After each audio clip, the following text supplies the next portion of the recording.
नमस्कार मंडळी. आज आम्ही चुलीवर मका भाजणार आहोत. तर चुलीवरची गंमतच खूप वेगळी असते आणि सगळ्यांचा गावाकडचा आवडता विषय म्हणजे चुलीवरचं जेवण, चुलीवरच्या गोष्टी. म्हणूनच आज बेत केला की काहीतरी चुलीवर बनवायचंच आहे आणि मोस्टली अशा भाजणीच्या गोष्टी म्हणजे रताळं असो किंवा करांदा किंवा बटाटा किंवा मका. ह्या चुलीवर आम्ही नेहमीच भाजत असतो. त्यातलाच आज मी घेतला आहे मका भाजायला. तर थोडासा स्ट्रगल असतो कारण गॅसवर असलं की थाज नसते, म्हणजे गॅस असते वरती आणि व्यवस्थित आपल्याला पालटता वगैरे येतो. पण चुलीवरचं कसं असतं, ह्याच्यामध्ये पूर्ण थाज असते, त्या थाजेवर पूर्ण भाजायचं असतं. आणि ही राख अशी मस्त राखाडी लागलेली असते.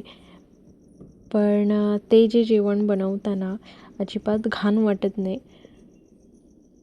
तर इथे घेतलेला आहे मीठ आणि मसाला. हा बघा, मी मीठ घेतलं आहे आणि हा ना असा मस्त स्प्रेड करणार आहे आणि मस्त मक्याला लावणार आहे.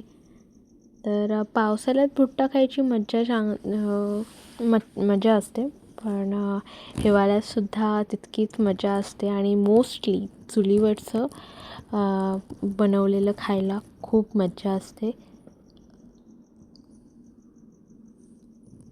तर इथे मी मस्त लिंबू पण अर्धा कट करून घेतलेला आहे.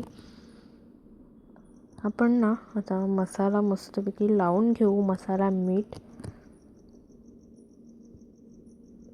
तर हे असं मी स्प्रेड करते.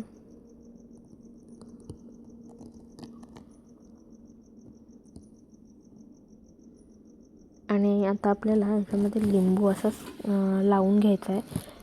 मग थोडासा आंबट, तिखट, खारट असा फ्लेवर येईल आणि मक्याचा फ्लेवर येईल. तर तुम्ही सुद्धा अशा गोष्टी करता का?